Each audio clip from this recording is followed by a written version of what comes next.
You know, every business owner says they want more leads, but here's the question most people don't ask. Are you actually ready for more leads?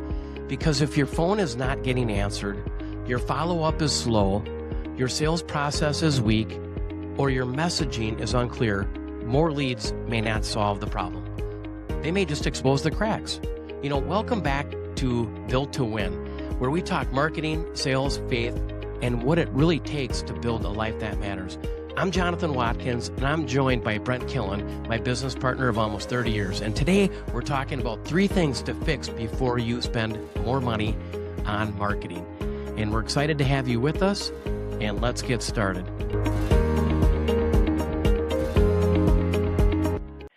Brent, I'm going to turn it over to you. And number 1 is, fix your message. Number 2 is fix your follow-up. And number 3 is fix your sales system. And I think we'll start with number 1, which is fix your follow-up. And in more detail, fix your message, which is number 1. And what is your message? And why don't we start with who is a good ICP for you, or what is an avatar? Do you want to explain what that is? Yeah, thanks, John. I think there's 2 components when you look at what your message is, right? We need to know, number 1, who we're talking to. And you mentioned avatar, ICP, ideal customer profile. As a business owner, you want to know who you want as a customer, right? Are they a value buyer? Are they looking for the best price? And sometimes I think we all seem to think we can sell to everybody, but we really need to truly hone in and identify who we want to be our customers, because our ideal customers end up being customers long term. I brought up pricing earlier, and I think a lot of times you'll learn that if people buy on price, they're probably going to leave you to find another vendor for the same thing in the future. If they're really truly looking for value, which is what you bring to the table, I think they're going to stick with you longer, right? And there'll be higher retention. Yeah. So what do you think of, from a ideal customer profile, Johnny? What do you think? Share with the listeners what we typically look for and how we identify who we're trying to target.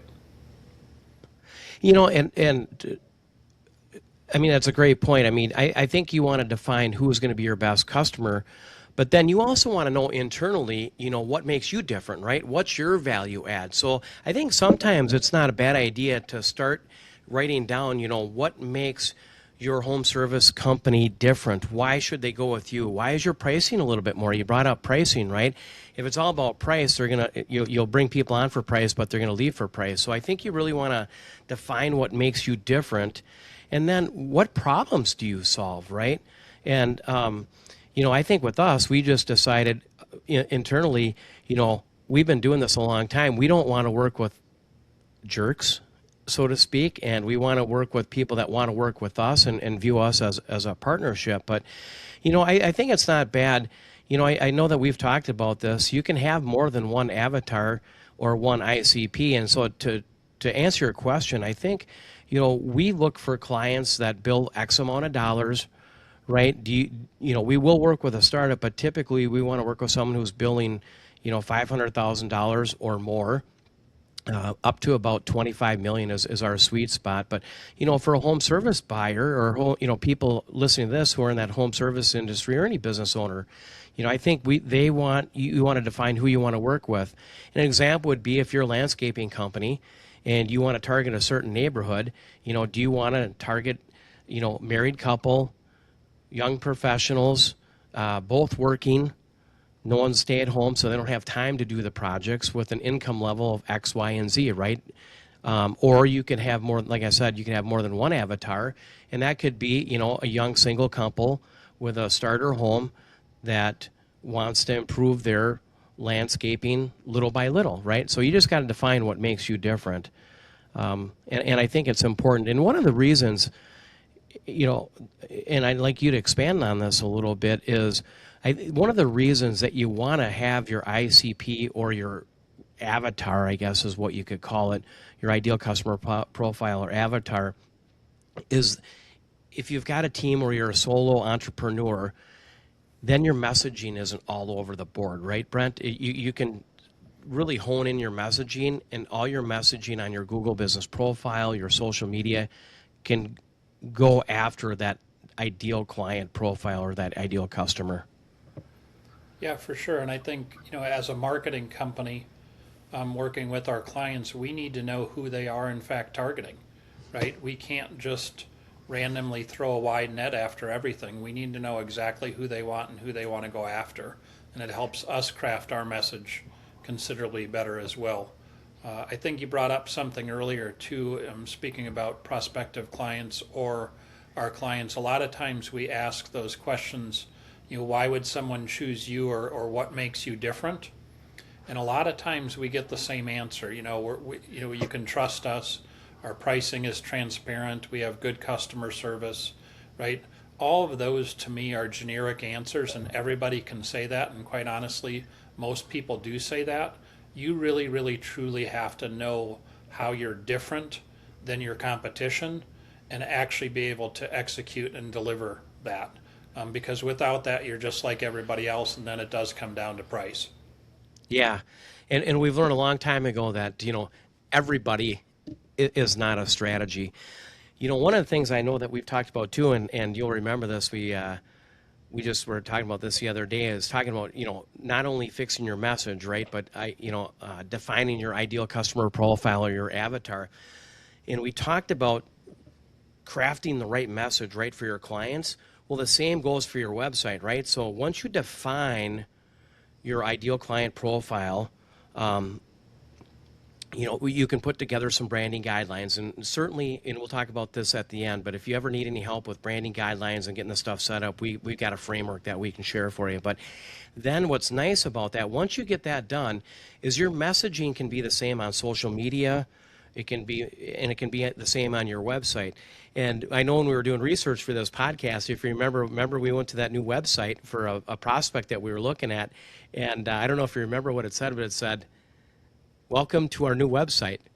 And that was the H1 header. And for those of you, an H1 header is like the main header on your website. Then you've got the H2 header, which is the header underneath. And I'm like, well, that doesn't answer who you are or who you're going after, right? And I did write it down. Your website should answer 3 questions, really, and the three questions are: is what do you do here, or what do you do, where do you do it, and how do you take the next step, right? And we're very good about making sure that you have call to actions on your website, so it's very easy to do business with.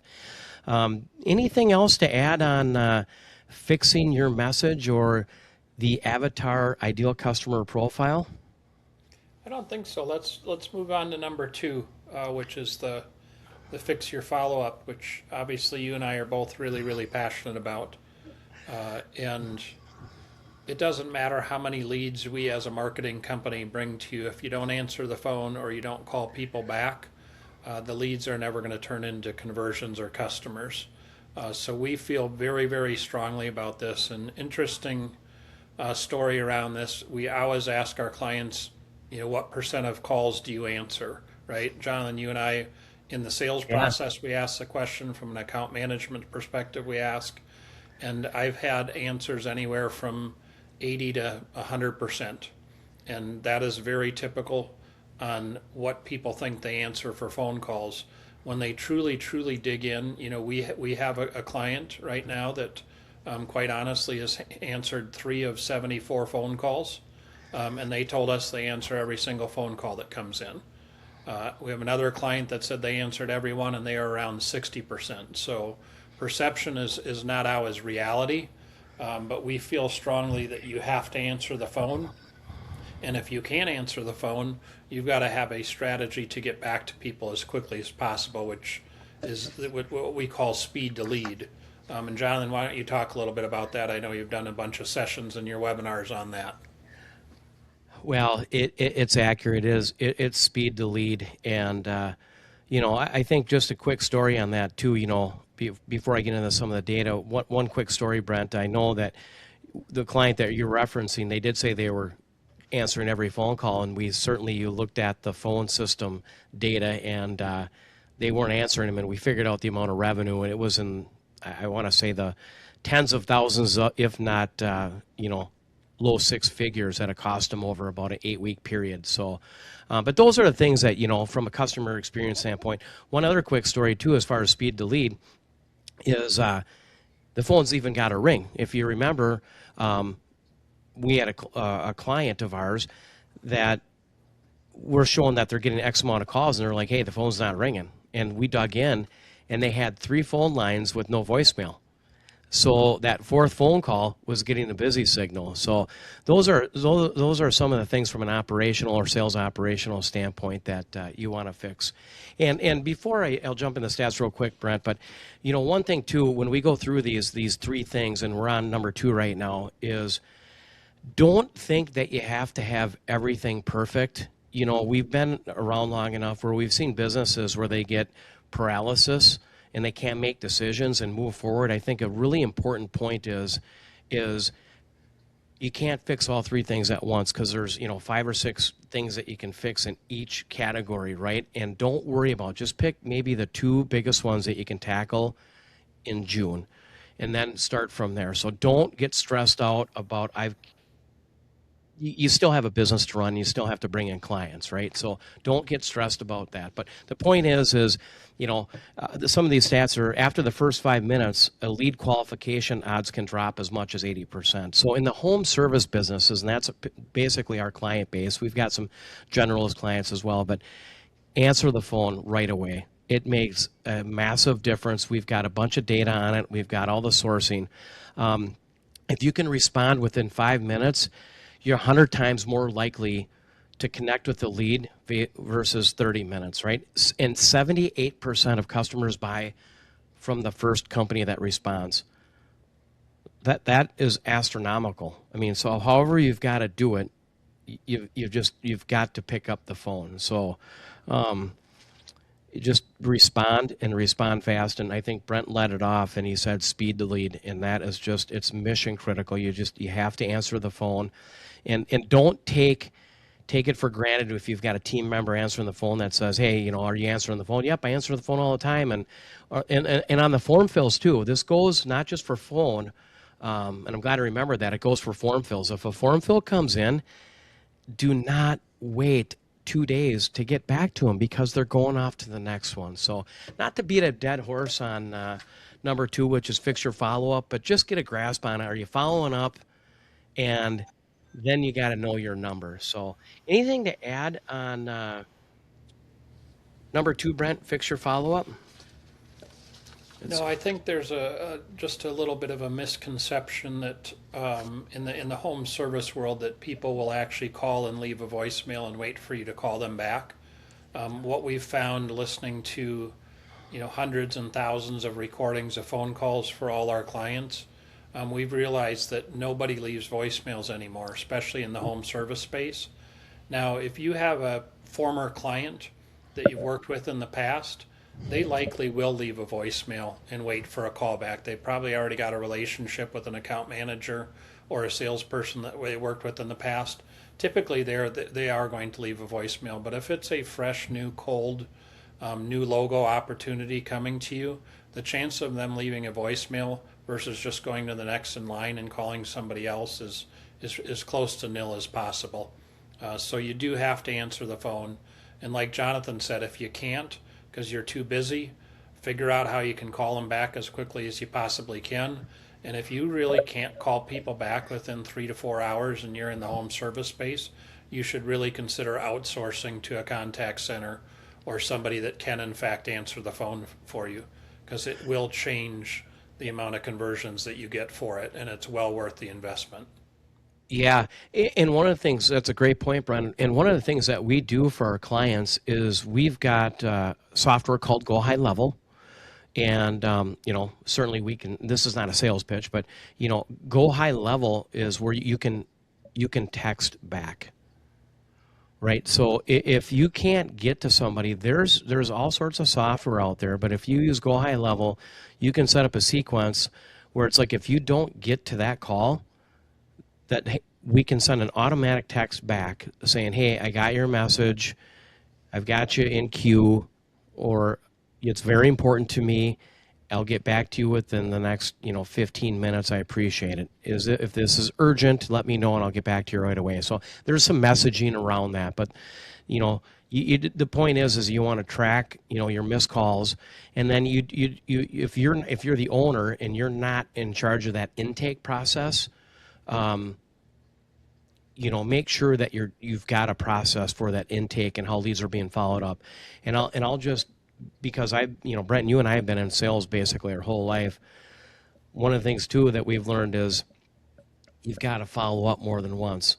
If you've got a sales team, you're doing this and you follow up once or text them once or call them once and you only have 2 touches, that is not enough. You sometimes have to reach out to these folks, 9 to 14 times. And I know it sounds like a lot, and it's maybe tough for some of you to get outside your comfort zone, but that whole sales and sales process is you've got to call the folks back, and you've got to stay on top of them until you get a yes or no answer. Yeah, that's a great point. And I think sometimes hearing, that 9 to 12 touches to get back to somebody can be overwhelming. There's a lot of software and automation that can allow you to make the majority of those contacts automatically. And if you're not doing that today, those are some conversations we can have around that as well. You don't have to call people 12 times. Nobody has time to do that anymore. But there's plenty of systems out there, which kind of leads us to number 3, which is, fix your sales system, right? What software do you have in place? What is your process, right?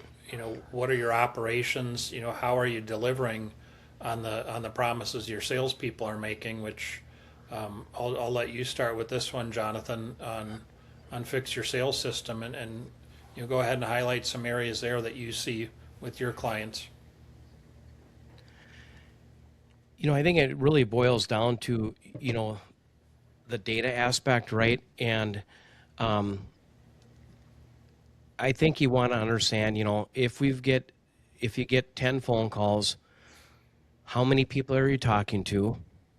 And do you or your sales team have kind of a discovery or needs analysis document that you can use, right? So when you get a prospect on the phone, do you have 5 or 6 questions written down to identify if they're a good fit and if they do, fit your ICP or your avatar, right?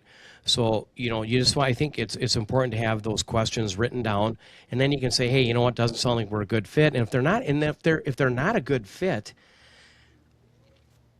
certainly if you have a networking relationship, we don't particularly do that, but I know Bob over at ABC Company might be a good fit. And think of how that makes them feel. It's like, hey, you know what? I can't fix your problem, but I know someone who can. Why don't you try Bob over at ABC Company? But it's really about, number 3 is just really knowing your numbers, right? If you want to sell, and this is more from a business owner standpoint, but if you want to go from $500,000 to $1 million in revenue, how many leads do you have to have? And what is your close ratio? What's your average profit per deal? And how much do you have to have in your funnel to get to that number, right? And then more importantly, can you service them, or do you have the ability to hire people to scale, right? Because you don't want to bring a client on board and blow up your back office and blow up your team and not be able to support them, right? So it's that kind of systematic growth. We're all chasing this growth number, but if you can do it without blowing up the back office, I think that's super important. But really, just some notes here that I've got is, how do you estimate, and then how fast can you get a proposal back, right? If you have a discovery meeting with a potential client and you think they're a good fit, and then you go on site to do kind of a site survey, put some things together. If it's a landscaping company, or if you're an electrical company and you've got to put a panel together, can you put together an estimate rather quickly, right?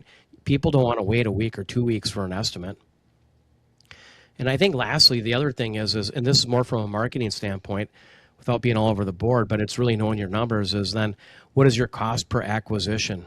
What is that? If you look at, if you've got a BDM or a business development rep, or I'm sorry, BDR, business development rep, or if you're spending on marketing and website, what is that lead cost?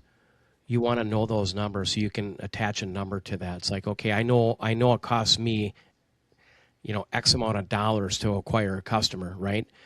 And typically, what we're seeing, Brent, and correct me if I'm wrong, but to maintain your revenue from a budget standpoint, we're seeing companies spend anywhere from 5 to 7% of revenue on marketing, and that includes, a sales rep or a business development rep. So look at your revenue typically to maintain, and these are general numbers, you want to be in that 5 to 7%. If you are looking to grow a little bit and kind of push the needle, you want to be in that 10%. And then we've got a client that really wants to grow, and they're in that 15 to 17%, which is a little bit on the high end. And you're seeing it too in if you do a merger or you acquire a company, and they're a Minnesota-based company, and they're privately held, so I don't know their numbers. But people that are in the Minnesota market, if you look at Blaze Credit Union, right? And I'm blanking out on the name that they were beforehand, but Blaze Credit Union was a mixture of two credit unions here in Minnesota, and they're not a client of ours, but you know all of a sudden they have billboards up everywhere, and you see the ads with the president and Tony Levy at the Twins, and he's doing Saints commercials and things like that. They're probably in that 20% range. But I think the point is, without being a dead horse, is just really know your numbers. Make sure that you can take the customers in. You're not blowing up. You're answering the phone. Is really it. Went off a little bit on that one, Brent, but I'm sure you have something to add to that. Yeah, you talked about close rate earlier, and our clients across the board probably have anywhere from a 20 to 65% close rate based on actual proposals in front of a client. So anywhere 20 to 65 is a number that we see often.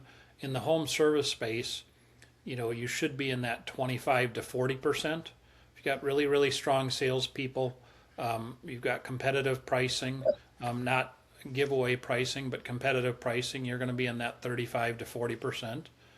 If you have some unseasoned sales folks and your pricing maybe is a little bit high, you're going to be more in that 20 to 30% range, right? Just to give you an idea where you should be. And if you're not tracking that, like Jonathan said, it's really, really important to track that because it gives you a really good idea. Are you priced too high? Are you not priced high enough? Are you closing too many deals? Yeah. But surprisingly, that company that I mentioned is in that 65% range. They actually answer close to 85% of their phone calls. Our company that closes the least amount in that 19 to 20%, they don't ever answer any of their phone calls, right? And all those things play together from start to finish. That first customer interaction, from whether you answer the phone until whether you close the deal, are all part of the same process. And if you start by answering, you build trust right away, and it's imperative to have that trust in order to get to those higher close ratios. And going from 20 to 40% close ratio, you can double the size of your business in 15 to 18 months. It's really, really a big deal, and you can get there, but you have to answer your phone, and you've got to have a good system in place, and you got to be priced appropriately.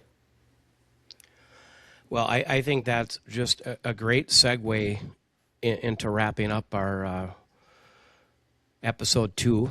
We made it through the inaugural episode, and this is episode 2 for us. And I think it goes to, I'd like to introduce, and you've heard us talk in the intro to our first episode and this episode that faith is important to us, but we've got a stewardship segment today that I want to talk about. And really, it really is about, you got to have your house wired tight. You got to have your stuff cleaned up. We all want increases. We all want to grow, and we want our business to grow, and we want to grow as human beings, but you got to have your stuff cleaned up and wired tight internally. So I just put this together. It says sometimes we pray for increase, but we also have to prepare for increase. If we were asking for more opportunity, we need to be faithful with that opportunity already in front of us. Growth is not just about getting more. It's about being prepared to handle more. So the whole purpose of this podcast was, again, I said it earlier, don't worry about being perfect and having everything wired tight, but do the best you can because you still want to grow your business, but pick 2 areas, 1 or 2 things that you think you need help on. And in closing, to reference that stewardship segment, Matthew 25:21 is a great verse that talks about this, and it says, his master replied, quote, "Well done, faithful servant. Have you been you have been faithful with a few things. I will put you in charge of many things. So that basically says, hey, man, the big man upstairs wants us to have more and wants to give us more, but basically have your stuff wired tight and take care of what you have. So with that being said, really appreciate you joining, and thank you again, and we'll see you next time. Brent, anything to add in closing? No, I think just to go through a quick recap, the closing challenge, is your message clear? Are you following up? And do you have a system in place when those things come in? And look at those things before you actually start marketing. Because if you have all those in order and you find the right marketing company, you can grow exponentially very quickly. So thanks for joining today. We really appreciate it. See you next time. Thank you.